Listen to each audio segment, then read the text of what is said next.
Alright guys, so here is a small video of the condenser, the AC condenser being flushed. Here's how I did it. This is the underneath of my car. Let me zoom out so you can see exactly where I am. So I'm in front of the car. That's the wheel on the right. That's the driver's side. Okay, and then you go over here. It's towards the middle of the car. There's this box here. It's got 4 wires connected to it. I thought it was a pressure switch. Maybe it is, or maybe it just monitors the freon somehow, because I think they say the pressure switch is located inside of the compressor itself. But anyway, these 2 hoses, I hate being under the car. These 2 hoses go to here, okay? This one goes here, and this one goes right next to it. Okay, they both connect right into here. So all I did was I took out the screw, a bolt, I'm sorry. See, it has a stud here. I don't know if you can see it. I don't know. Where the hell am I? Okay, wait, here it is. Alright. So here's the box, and then there's a stud. You just take off that one bolt, just like you do with the expansion valve. And, you know, you wiggle them, and they come right out. They were very tight, so I don't need to replace anything. When I took them out, I saw a lot of dye come out of them. I mean, you know, kind of a lot. I don't think a lot. I don't think that much dye should have been in here. You know, that's maybe one of the reasons it's causing this problem. I don't know. Look, it's even still dripping. So you take this out, okay, and you ignore these hoses for now. You could flush those. I think you could flush those too. I believe they go to the expansion valve, but I'm not sure because I didn't flush them yet. But I'm going to check where they go.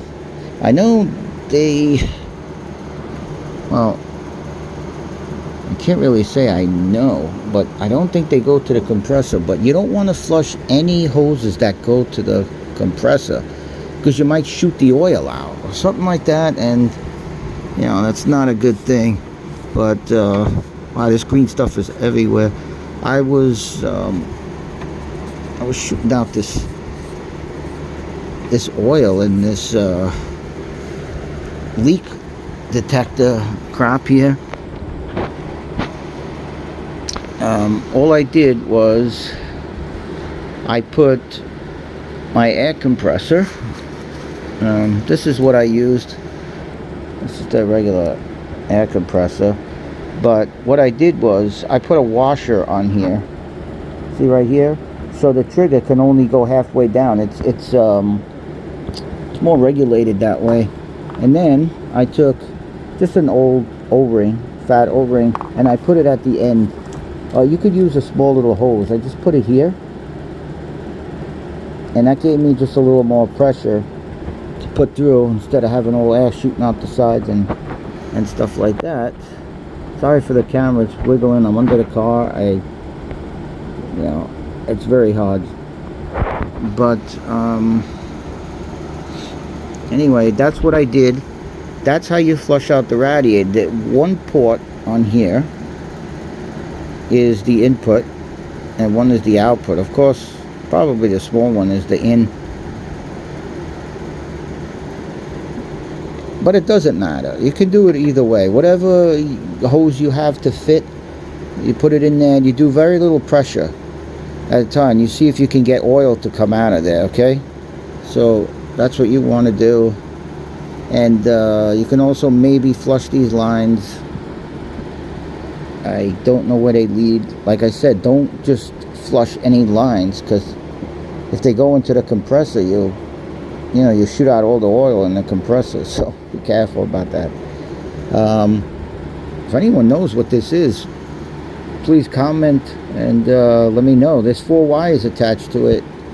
Looks like red and white, gray, blue and brown, or blue and red. It's blue and red, blue with a red stripe, and then brown. I don't know if the other ones have any stripe on it, but it'd be nice if that was a pressure switch and you know there was something wrong with it. A simple change right here. All right, is that it? Oh, before you do that, make sure you put the cap back on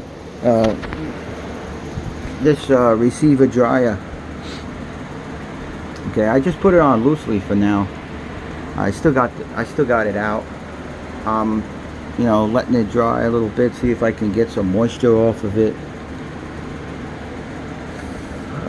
Because if you don't have that cap on, then when you shoot it through the condenser, it will come out the top of here. Nothing really comes out, but you know, it you won't be able to flush the radiator if this part is open. So make sure you just hand tighten it. That's all. And well, I'm going to put that back in soon. I tried to you know, get the oil off as best as possible. I think it's fine. People on the internet say that you only need it if it's extremely contaminated and, you know, all like mushy or something like that, and it's not needed. Now, you know what I did before? This top does open. If you slant this piece on the top, like right here, if you push this to the side, you can open this. I'm not sure if that filter comes out or if you can clean it or not. I didn't want to take that chance. It was, and another thing, the spring is very springy. I thought, could I get this back in? So I'm going to leave it. It doesn't look too bad.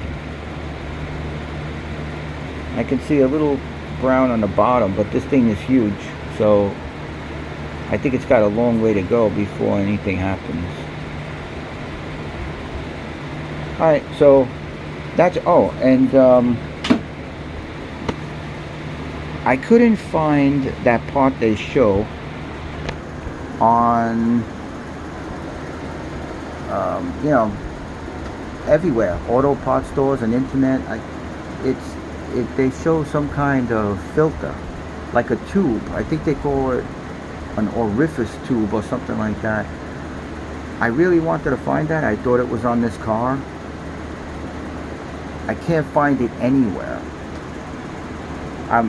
I just took off this whole thing underneath here, and I searched back and forth.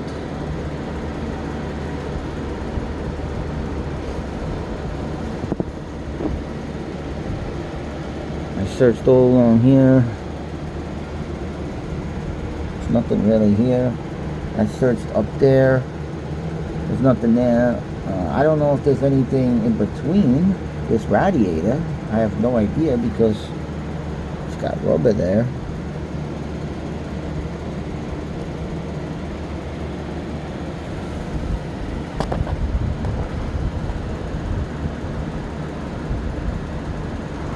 I don't see anything.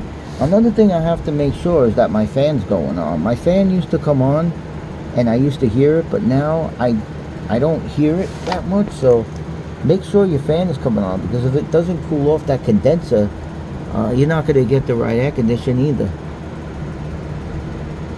Alright, so I'm going to end this video for now. And